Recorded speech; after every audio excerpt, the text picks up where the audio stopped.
Okay, so we're going to talk about confounding and then the biases here, lead time and length time. We're actually going to start with lead time and length time, just because those are the two that are probably the most confusing, but with the cool visual aid, it won't be anymore. All right, so without labeling which one it is, you can already get a good idea that here we're talking about length time. And the reason how we know that is because here we're looking at a disease that progresses in this amount of time, so of a certain length, you could say visually. And down here you have another disease that progresses at its own length, much more quickly. Okay, and you can see visually here has a different length. That's typically how I like to remember length time. But the problem here is that with your screening test here, you say, okay, I'm gonna screen everyone for this disease. Okay, so well, who do you catch? Well, let's quickly scroll down to make sure we know what we're looking at. So here you have 4 cases of people with the disease.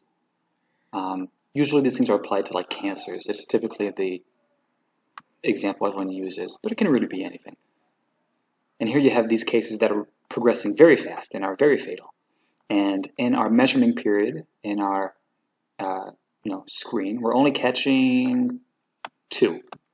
All right, we're not catching this one and this one. All right, of the quickly progressing cases, we're only catching 2 of them. We're not catching all 4. However, of the slowly progressing cases, we're catching 1, 2, 3, 4 of them.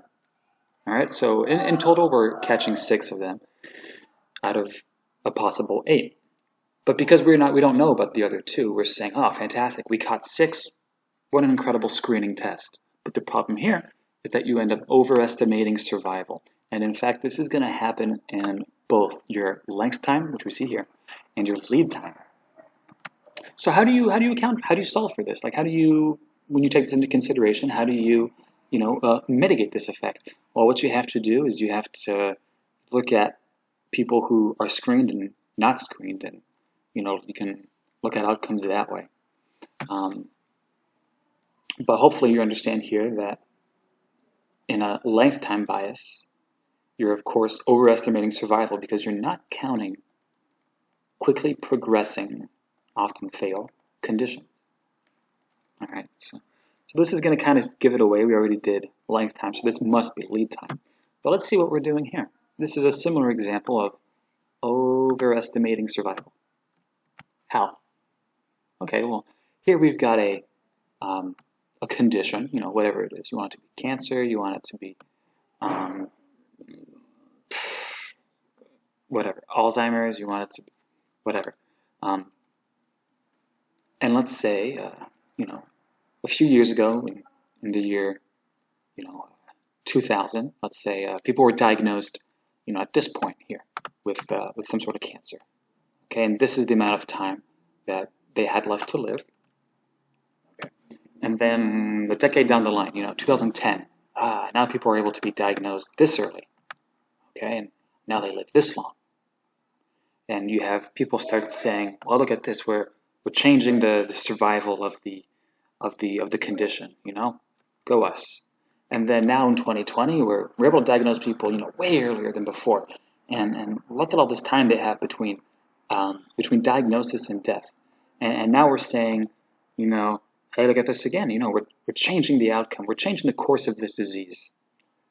But you're really not, because it's still starting here and ending here. Whether you're doing it in 2000, whether you're doing it in 2010, or whether you're having this disease in 2020. You're not changing the course of the disease. It's just that you get kind of a lead with regards to diagnosis that makes you think that, we're really changing things here, and you're not. So this is called a lead time bias. And again, you end up overestimating survival. All right, so the last thing we have left is the confounding bias. And the confounding bias is something is related to both the exposure and the outcome. Okay. So they give you a cool little thing here. They say,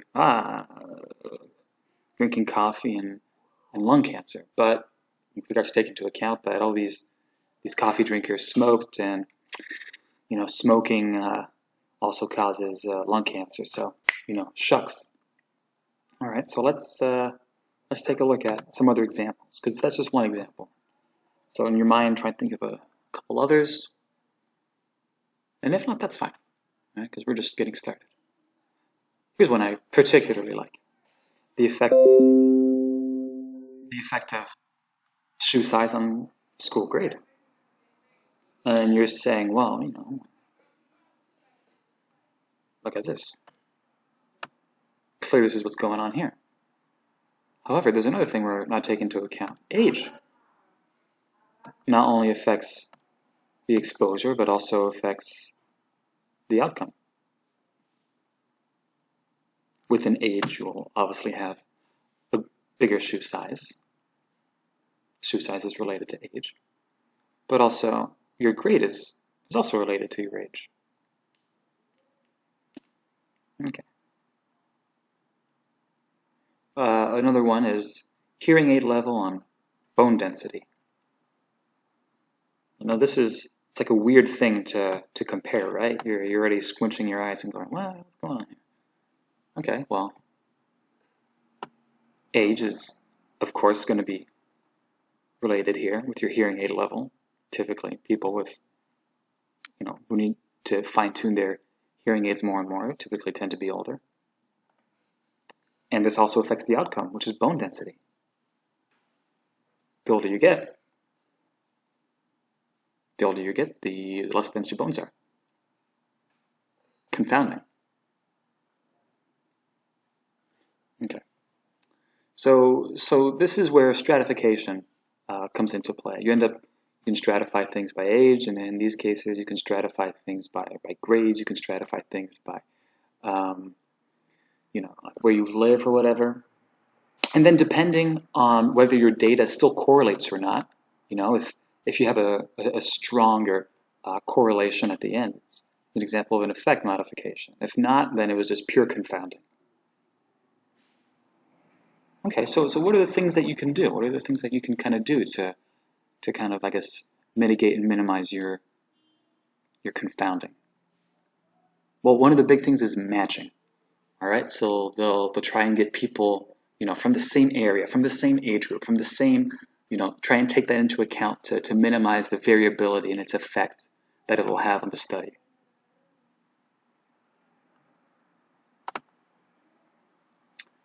And yeah, matching.